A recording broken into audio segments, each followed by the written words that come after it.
Mga lalabs, samahan niyo po ako. Magluluto po tayo ngayon ng pasta na kakainin po natin for today. Ayan, yung sangkap na aking gagamitin. Meron po ako dito pasta na 1 kilo.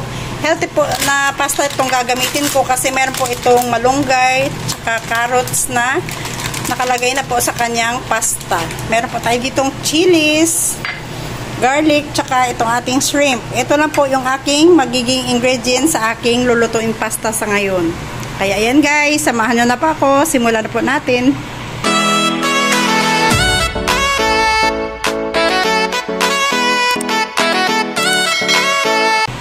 At paglaga po ng ating pasta, ayan, kailangan na po natin mapakulo ng ating tubig. Naglagay na po ako dito ng asin at saka konting oil para po sa pagluto ng ating pasta.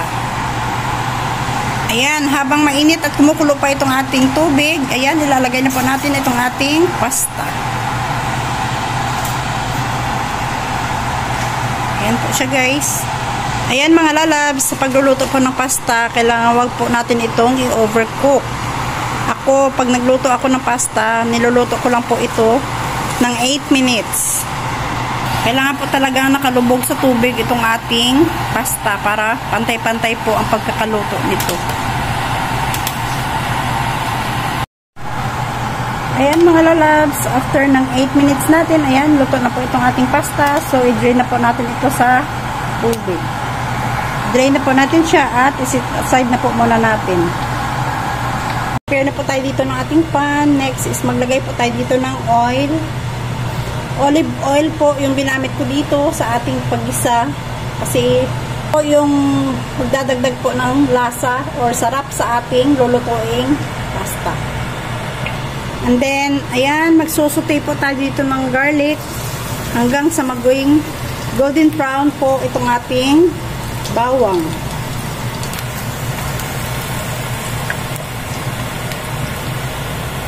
Yan, pag ganyan na po yung kanyang itsura na medyo na golden brown na po siya, i-add na po natin itong ating slice na chilies.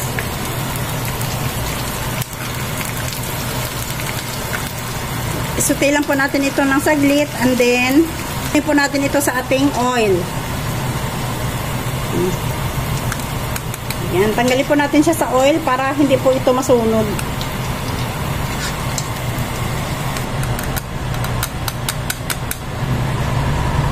Then, next naman is isosutay po natin itong ating shrimp.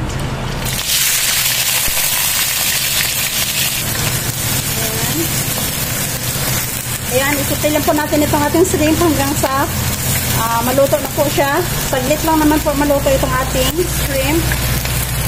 Ayan, pwede na din po tayo dito mag-add ng salt at kunting paminta. And then, ayan, i-mix-mix po natin para maghalo po ang lasa sa ating nilagay na shrimp. And then, ibabalik na naman po natin itong ating nilutong garlic tsaka ating chilies. Ayan, pag sauteed po lahat, lalagay na po natin itong ating nilutong pasta.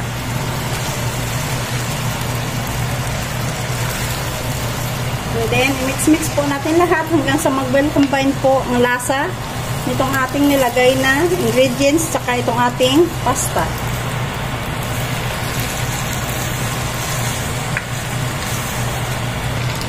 Ayan guys, nag-combine na po lahat ng ating ingredients. Ngayon naman, tikman po natin ang kanyang lasa.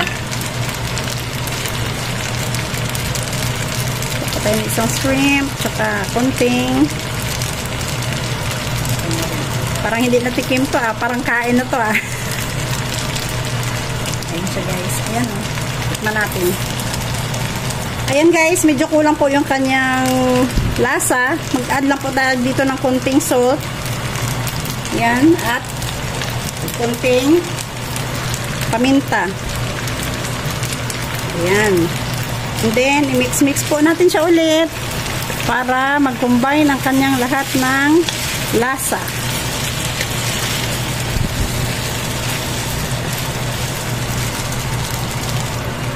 Ayan guys, okay na po yung kanyang timpla, and then okay na rin po Nahalo na po natin ang kanyang ingredients. Pwede na po natin itong turn off sa ating heat. And it's done.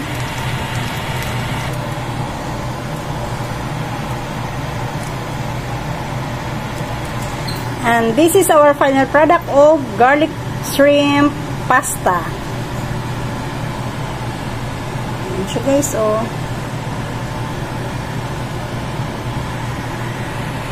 Thank you for watching. Bye.